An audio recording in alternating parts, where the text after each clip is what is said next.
Hey guys, welcome to Cultured. It's your girl Bromley. Today I'm going to tell you how to get the best out of your clinical attachment in the NHS. So let's get to it.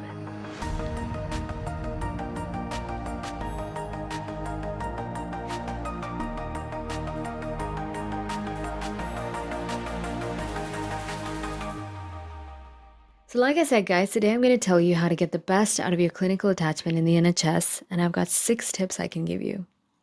And guys, I know it's been a while since I put out an episode, but that's because I've been, collecting all this information. Or it's just that I'm lazy.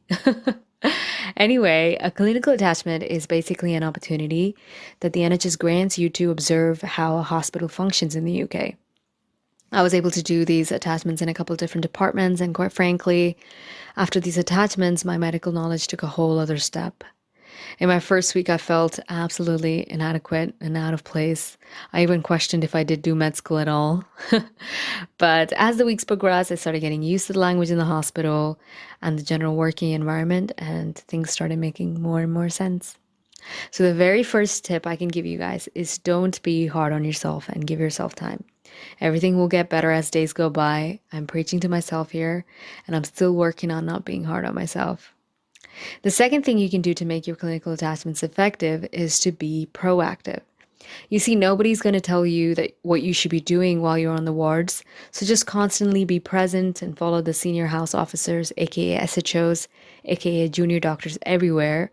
Like, for example, if you are in a ward and there is a call for a sick patient, attend it with them. Initially, when I was in the wards, I used to stand down thinking that maybe I'm not allowed to go with them. But if you get the chance to tag along to see any procedure or protocol being carried out by the nurses, the junior doctors, registrars, or consultants, go for it. Also, don't assume something is off limits. Ask first and find out. The one thing I noticed was that people would want to involve you more and more if you are enthusiastic and passionate. As the weeks go on and as you get used to the environment, you can ask the doctors to give you tasks, and that way you can get more involved.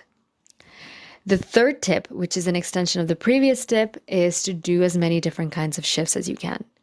You can ask your supervising consultant if you can do different shifts with the medical team, like night shifts, twilight shifts, ward cover shifts. So twilight shifts are shifts that last from 5 p.m. to 12 a.m. And ward cover shifts are shifts where you cover the whole hospital with the medical team during weekends or during nights when the regular staff is off. So doing these shifts will be very helpful in learning what working at different hours look like and about working under pressure. My fourth point is prepare your CV.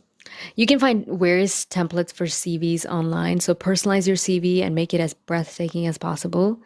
Do as many internships as you can so you can put that on your CV, and try not to leave any gaps in your career after you finish your med school.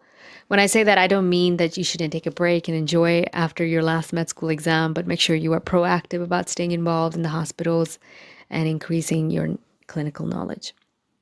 My fifth point, and an outstanding thing to put on your CV, is to do an audit. When I started, I had no clue what an audit was, so let me explain it to you.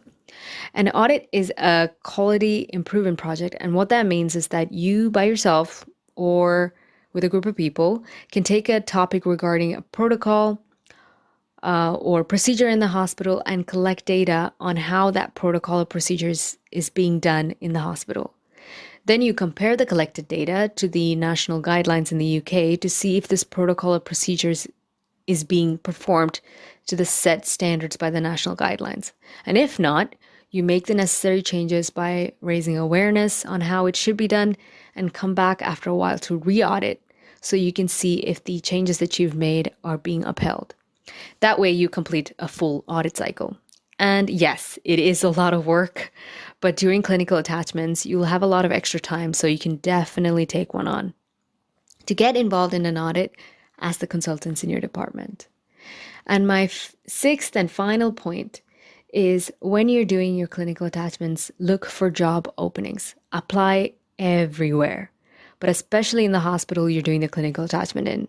Ask to get in touch with the doctors who are part of the hiring team in your hospital and submit your CV to them. If there are job openings coming up, ask around to see when those job applications will come out on NHS jobs or track jobs. these are sites where they post job offers, and that way you can start preparing for the job interviews. I will link these sites down below if you are listening in on YouTube. Just a few words about the interview, by the way. The interview usually involves a couple of questions like, what did you do during your clinical attachment, and why do you want to work at this hospital, etc. And a clinical question where they will ask you how you would manage an acute situation. And to read about acute emergencies, you can refer the last pages of Oxford Handbook of Clinical Medicine under the section Emergencies. I have to say, more than studying and trying to by heart any of these scenarios, try to observe how things are managed in the hospital whilst you are in the wards or in the emergency department. And in that way, things will just imprint on your mind. I should say clinical attachments don't guarantee you a job, but they definitely give you a chance to prove yourself, because when the staff in your hospitals see how enthusiastic and hardworking you are, they would definitely want to hire you over the other job applicants who they have never met before. So yeah, that sums up what I've learned during my clinical attachment in the UK. And if you guys want to know more, feel free to reach out to me on Instagram. Thank you so much for listening, guys. Bye bye.